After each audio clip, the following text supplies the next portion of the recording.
Szeretettel köszöntök én is mindenkit. Csak néhány szót arról, hogy miért vagyok itt. András meghívott, ez lenne a rövid válasz, de a komolyabb talán az, hogy próbálunk egy hasonló együttműködést kialakítani a két cég viszonyában, mint aminek a gyümölcsét ma láthattuk itt az egyetem és a KVTI kapcsolatában. Ugyanis felismertük 18 éves személyes kapcsolatunk folyamányaként az elmúlt években, hogy együtt talán sikeresebbek lehetünk, hiszen ugyanazt a kérdéskört próbáljuk meg más eszköztárral, más módszerrel megközelíteni, és itt a sorokban is ülnek olyan partnerek, kollégák, akik mind a két cégnek a tudását, illetve az eszköztárát élvezik. Ezzel a diával gyorsan fogok haladni, mert a mai napon ebből a szlájdból gyakorlatilag minden elhangzott, és Szabolcs is egy más terminológiával, de érintette.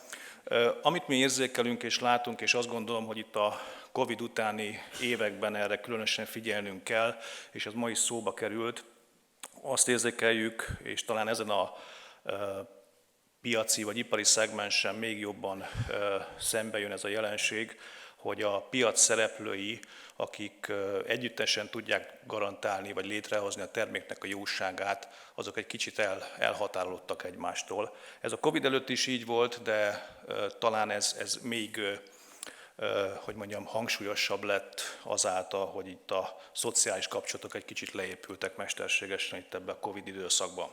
És hogy ez miben tükröződik, és milyen szereplők felé milyen elvárások, ilyen kihívások jelennek meg, ezekkel mindannyian tisztában vagyunk. Ezek a kihívások a terméktervező szintjén nem biztos, hogy már a technológiai elvárások is megjelennek, vagy tükröződnek. Ott mindig egy fancy terméket kell létrehozni, amely egy jó megjelenésű, marketing szempontból vonzó dolog, és hát a fő szempont az, hogy gyorsan piacra kerüljön. Talán ezek a legfontosabb kihívások ezen az első tervezési lépcsőn. És akkor utána jön a középső, a prés alatt lévő ipari réteg, a szerszám tervezők, illetve gyártó csapat, akinek ugyanúgy a vállát nyomja az, hogy gyártható legyen a megálmodott valóság, megfelelő kialakítás legyen a szerszám, lehetőleg az élettartamára is koncentráljak már szerszámkopására, és így tovább, valamint a termék minőségét befolyásoló minden olyan körülményre, amit az én munkám hoz létre. És hát a legfájóbb ostorcsattanás az mindig az utolsó szereplőn, a gyártón jelentkezik a mai életben, ahol a vevők, multinacionális cégek, tiregyes beszállítók mindig kopogtatnak, hogy jöhetek-e quality managementet szűrni a gyártott terméken, mert akkor leszek hajlandó átvenni. És hát jó lenne, hogyha ezeket a elhatárolt piaci szereplőket, illetve egy kicsit szeparált kihívásokat valahogy össze tudnánk hozni egy közös platformra, és minden szereplő egy közös szemüvegen át tudná nézni a saját munkáját. És hogy ez mennyire fáj a piacon, erre láttunk Szabolcstól nagyon jó példákat, ezt lehet forintba, dollárba, euróban számszerűsíteni. Én most nem pénzügyi számokat hoztam, hanem gyakorlatilag ezeket az előnyöket, amik itt előnyként jelennek meg, lefordíthatjuk a fájdalom oldalára is, hogy mondjuk egy korábban 30%-os határon, limiten túllépő vetemedés, az mondjuk mennyiben fájhatott egy gyártónak, vagy egy megrendelőnek, hogy emiatt mondjuk nem tudta leszállítani a termékeinek a 30%-át, vagy hogy a technológiájában egy 20%-os időpazarlást fordított arra, hogy 18%-kal hosszabb volt a hűtési idő, mint az kívánatos lett volna. De ugyanígy a szerszám, illetve az alapanyagváltás nélkül önmagával a technológia újragondolásával is komoly, bár esztétikailag nem jelentkező minőségi változást érhetünk el, de mondjuk egy szilárdsági szempontból is akár nagyon szembeötlő teherelviselő képesség fokozást tehetünk egy újragondolással. Nagyon sok szinten megjelenik ennek a nagyon komplex és összetett szereplőkkel felálló folyamatnak az eredménye, Itt például a következő cég példáján önmagában a fejlesztési időben bekövetkező jelentős rövidülés hozott a konyhára nagyon sok előnyt, amit aztán más termékeknek a fejlesztésébe vagy újragondolásába tudtak fordítani. Ma elég trendi az a jelenség, hogy elsősorban a sporteszközök területén próbáljunk meg nagyon sok alkatrészt, vagy lehet a legtöbb alkatrészt, fémalkatrészt kiváltani valamifajta kompozit vagy polimer megoldással. Erre is nagyon úttörő megoldások vannak bizonyos kreatív fejlesztőknél, de önmagában azt, hogy valamit nem kell még egyszer, vagy még n-szer elvégezni, erre Szabolcs is utalt példái során, ez önmagában már egy akkora megtakarítást jelenthet egy termék fejlesztésénél, amivel azt gondolom, sok esetben nehéz szembenézni, mert akkor hogy számolunk el az elmúlt 10 évekkel, amit kidobtunk az ablakon.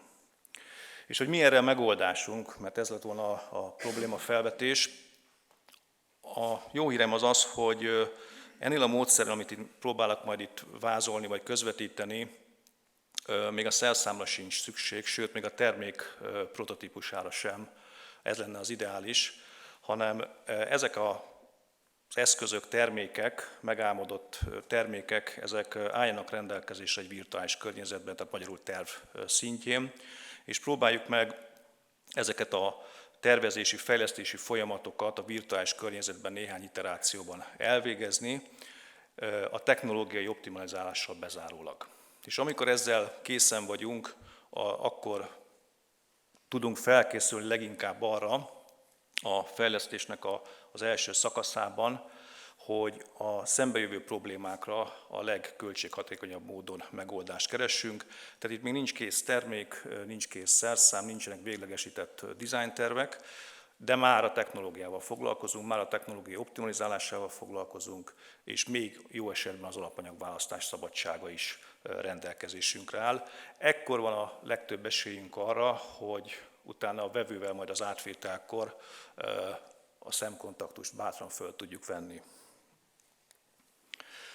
És mi ennek a módja, mi ennek az eszköztára? Hát, hogy ezeket a szereplőket próbáljuk meg egy olyan egységes platform irányába közvetíteni, amely egy közös látásmódot biztosít számukra, tehát kezdve itt az anyagmérnökökön, a tervezőmérnökökön, a technológusokon, illetve a szerszámtervezőkig bezárólag, hiszen itt egy közös tudás, egy egymásra épülő adatbankról van szó, amit közösen kell használni, egymás felé ezeknek a szükséges részeit tovább kell adni, és a másik szereplőnek ezt fel kell tudnia használni.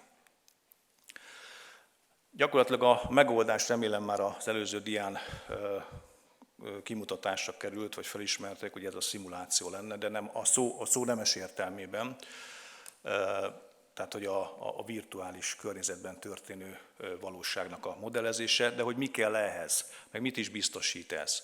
Hát gyakorlatilag azt, amit a Cavity ugye küldetéseként egy fizikai mérőeszközrendszeren valósít meg, mi azt megpróbáljuk szoftveres környezetben belelátni a formaüregbe, hogy mi történik ott, milyen fizikai nyomás, hőmérséklet, sebességviszonyok, termikus viszonyok alakulnak ki, és ezek információk birtokában aztán döntéseket hozni, akár a termék módosításra, a szerszám módosításra, vagy a technológia optimalizálására vonatkozóan. Tehát itt a valóságos technológiai folyamatok következnek ebben a környezetben sorra, tehát a töltés, utónyomás, hűtés, betömedés, számítás. Mire van szükség ahhoz, hogy ez a fajta megközelítés, ez tényleg egy releváns, hasznos információt szolgáltasson, természetesen pontos geometriára, pontos anyagismeretre, anyagjellemzőkre, karakterisztikákra, illetve valamifajta fogalmunknak, elképzelésünknek kell lenni a technológiáról is, amit egy nulladik közelítésként aztán majd egy globális optimum megtalálása irányában fel tudunk használni. Hogy milyen kérdésekre, felvetésekre tudunk válaszolni egy-egy ilyen munka kapcsán, például a legelső temperálás követő kitöltés alkalmával, ezeket itt összeszedtük, ezek a leggyakoribbak, meg a legtipikusabb hibák, amik előfordulnak. Gyakori jelenség ugye ezek a különféle balansz problémák, amik már az elosztórendszerre is visszautalhatnak. De számos olyan járulékos információ származik egy ilyen vizsgálatból, ami később majd a szerszám tervezésen túl a gépválasztást is determinálja. Tudom, hogy nem ez a valóság, hogy termék, szerszám és gépválasztás, hanem van valamilyen gép a műhelyben, amit fel kell használni a gyártásra, de az iskola példa az lenne, hogy ez a sorozat ez így épüljen egymásra. Aztán az utónyomásnál, ugye itt ma elhangzott az energiahatékonyság, a magas energiaárak, nagyon fontos kérdés, hogy nem csak a termelékenység, hanem az energiafelhasználás, illetve a szerszám kopása, a gép fáradási jelenségeinek a csökkentése érdekében az utónyomási idő megválasztása az annyi legyen, amennyi szükséges, és semmivel nem több, vagy ugyanígy a különféle gátfagyási jelenségekre is időben tudjunk készülni és reagálni még a tervezésnek a véglegesítése előtt. Aztán a hűtésnek a folyamata nagyon összetett kérdés, bár a technológus vagy a szerszámtervezőkre szoktuk bízni, de ez egy nagyon komplex kihatású kérdéskör, kezdve attól, hogy a fölöslegesen kimunkált vagy megmunkált hűtőrendszerek ugyanúgy egy járulékos költség, tehát amire nincs szükség, azt nem kell kimunkálni. Ezért egy nagyon fontos eleme ennek a vizsgálatnak az, hogy a hűtőkörök hatékonyságát, illetve a kihasználtságát tudjuk mérni, akár formakövető vagy nem formakövető hűtési rendszereknél. Mert a versenynek az élessége gyakorlatilag ezt megkívánja, hogy fölösleges szerszám megmunkálásokra ne kerüljön sor már ebben a fázisban sem.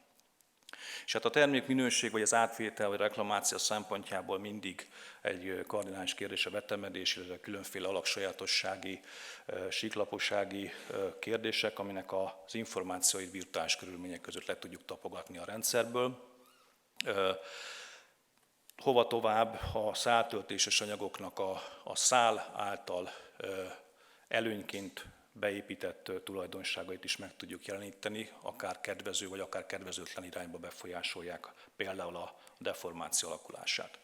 De a vizsgálat itt nem ér véget, hiszen a termék önmagában elkészült, annak örülünk, meg hogyha a rajzi elvárások teljesülnek, akkor még jobban, de azt, hogy a termék ezáltal a funkcióját hogy fogja betölteni, arról még sok képet ezzel nem kapunk. És különösen száltöltéses anyagoknál egy nagyon fontos kérdés annak a megvizsgálása, hogy a kialakult véletlenszerű szálelrendeződés milyen befolyással bír majd a mechanikai teherviselő képességére a terméknek, hiszen azt érezzük, hogy ennek komoly hatása lehet. És csak egy példát hoztam itt a közös kevités projektből, amit itt a deformáció összevetésében jelenítek meg. A termék deformációjában egy 30%-os eltérés jelentkezik, attól függően, hogy figyelembe vesszük a szálorientáció hatását, vagy sem. És ugye ma elég, néhány évtizedben még csak fémből elképzelt termékekre írunk polimer alapanyagot, tehát nagyon kritikus geometriájú termékeket szeretnénk polimerből készíteni, és ezek a jellegű fizikai tulajdonságok adott esetben mondjuk egy saját frekvencia jellemzőben még nagyobb eltéréseket mutathatnak, ami adott esetben mondjuk a teljes funkciónak a megvonását jelentik. De hogy nem csak a terméket tudjuk ezzel a metodikával vizsgálni, nekünk fontos a szerszám is, különösen akkor, hogyha annak az életútjának a tervezésében számítunk, vagy számítanunk kell valamilyen megtérüléssel, ezért ennek a szilárdsági számítását követően ugye az élettartambecslés is egy elvárt információ arról, hogy az adott szerszámból bizonyos feszültségállapotok figyelembevételével hány ciklus után tervezhetjük be annak a szerszámnak a selejtezését vagy karbantartását, és hasonlóan ehhez gyakorlatilag magára a szerszámgépre is adott esetben. Néhány kitekintés arra, hogy a fröccsöntés mint általános polimer technológia mellett milyen egyéb lehetőségek vannak szimulációs technikával. Itt talán a nyomásos öntést emelném ki, mint mint gyakori régiónkban gyakran megjelenő technológiát, illetve a különféle ráfröccsöntés vagy inzertes technológiának az alkalmazását, ahol a betéteknek a deformációját, illetve az áramlási körülmények hatására esetleges több inzertet tartalmazó terméknél a rövid zár elkerülésének a jelenségét is vizsgálható. Léteznek egyéb technológiák, ugye ma is itt több technológia szóba került. Nagyon gyakori még a fröccsöntés mellett az extruziós termékeknek a megjelenése világunkban, vagy itt a környezetünkben. Ezek a termékek nagyon érzékenyek a külső környezeti hatásokra, ezért a technológia, különösen sebesség profilnak a meghatározása egy kulcskérdés, de ugyanúgy a dagadás jelenségének a követése, ami már előzetesen a termék, illetve szerszám megálmodása előtt követhető virtuális körülmények között. Aztán a fúvásos technológiáknál egy sarkalatos kérdés a termék vastagságának az ellenőrzése, hogy ez mennyire homogén, mennyire inhomogén, hiszen ez utána későbbi felhasználása során egy fajsúlyos kérdés lesz, hogy esetleges funkcionális működése során mondjuk egy esést, egy ejtést képes elviselni, hogyha a falvastagság kialakulása a nem kívánt körülmények mentén alakul. Tehát ezért a technológiának a szimulációjával itt sem ér véget gyakorlatilag ez a fajta vizsgálódás, hanem egészen el tudunk menni addig a pontig, ami az életszerű körülményeinek a feltárását teszik lehetővé. Tehát például egy ilyen flakonnak az életszerű ejtése során, hogy kireped vagy nem reped ki adott régióban ez a termék.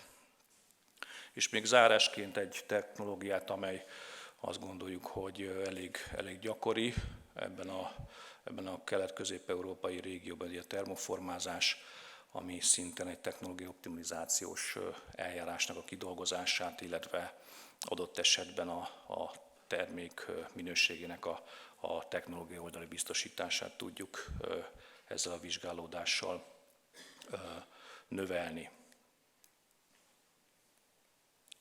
És hát néhány referencia, nem fért föl mindenki a palettára.